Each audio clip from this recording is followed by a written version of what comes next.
If you take a professional baseball pitcher, step them onto a mound and ask them to throw a leather ball 90 miles an hour, they can strike a target the size of a teacup 60 feet away.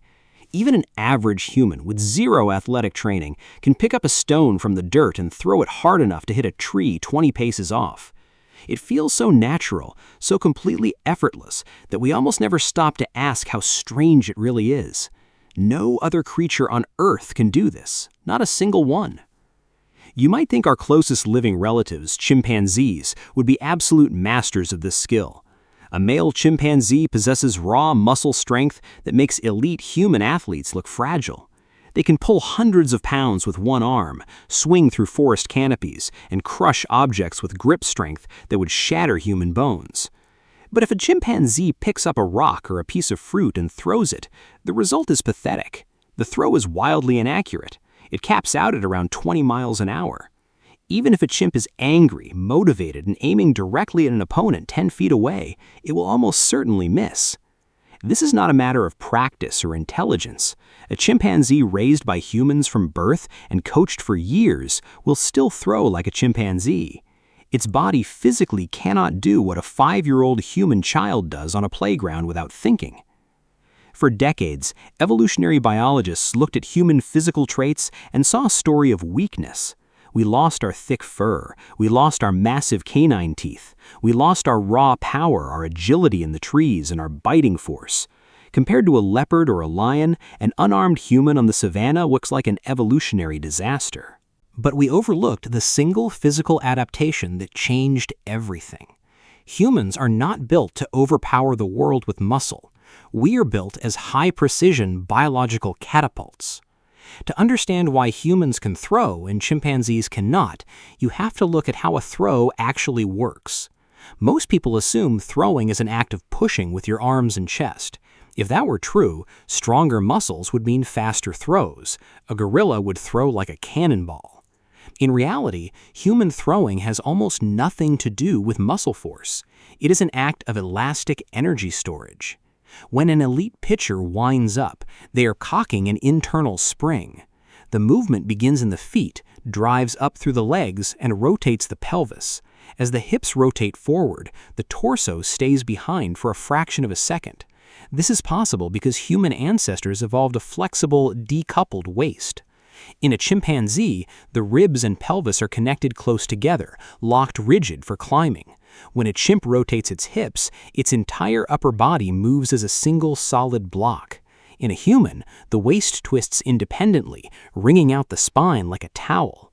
Next comes the shoulder joint. In chimpanzees, the shoulder socket faces upward, positioned high near the neck, perfect for hanging from branches. In humans, millions of years of bipedal walking allowed the shoulders to slide downward and widen out. Our shoulder socket faces sideways. As the torso twists forward during a throw, the upper arm lags behind. The upper arm rotates backward at a speed exceeding 20,000 degrees per second, the fastest movement the human body can produce. As the arm bends backward, the tendons around the shoulder joints stretch to their limit, acting like industrial rubber bands. We are loading a mechanical spring inside our own skeleton, storing kinetic energy in our shoulder tendons. When those tendons snap back, they release that energy in a fraction of a millisecond, whipping the forearm forward with a velocity that muscle contraction alone could never generate. There's another secret in the arm. The humerus bone has a natural twist along its shaft, known as humeral torsion. This twist allows our shoulders to rotate further backward without dislocating, giving us a longer path to stretch those tendons. Chimpanzees lack this twist entirely. Storing that massive kinetic energy is only half the challenge. The harder problem is letting go. As your arm whips forward, the projectile moves along an arc. To hit a target 30 feet away, you have to release the stone at the exact microsecond where the arc intersects the target line. Release the stone a millisecond too early, it sails into the sky. Release it a millisecond too late, it slams into the dirt at your feet. To throw a rock accurately, the human brain coordinates the timing of hand opening within a window of roughly 1 to 2 milliseconds. That is 1/1000th of a second. A single blink of an eye takes 300 milliseconds. No other primate's brain possesses the neural architecture to manage that level of temporal precision. It required a massive expansion of the motor cortex and the cerebellum to calculate trajectory and time muscle contractions down to the microsecond. Your brain performs real-time ballistic physics calculations before you're even consciously aware of it. When did this incredible machinery evolve, and why? The complete package of throwing adaptations appears roughly 2 million years ago with Homo erectus. Earlier ancestors, like Australopithecus, had wrists partially adapted for climbing, shoulders set high on their necks, and rigid waists. They were small, slow, and trapped in the middle of the food chain. Then, African forests shrank into open grasslands. Our ancestors were forced onto flat plains surrounded by terrifying predators, giant saber-toothed cats, massive hyenas, and ancient lions. An early hominin running across the savanna could not outrun a big cat or climb a tree if none were around. Throwing fundamentally changed the rules of nature. For the first time in history, a land creature could inflict lethal damage from a distance. A single human throwing a stone at a saber-toothed cat might just irritate it, but a group of 10 humans hurling heavy, jagged rocks at 50 miles an hour created a wall of bone-shattering artillery. No predator had an evolutionary defense against a force that could fracture its skull from 30 yards away.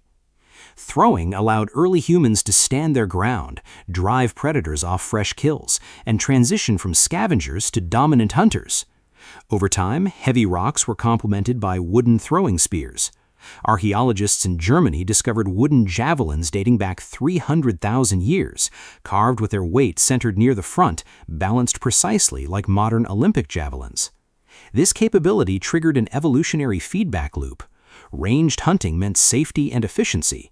Humans could hunt massive herbivores without coming within reach of horns or hooves. High-protein meat and dense marrow flooded into our diet, fueling the growth of the most metabolically expensive organ in the body, the human brain.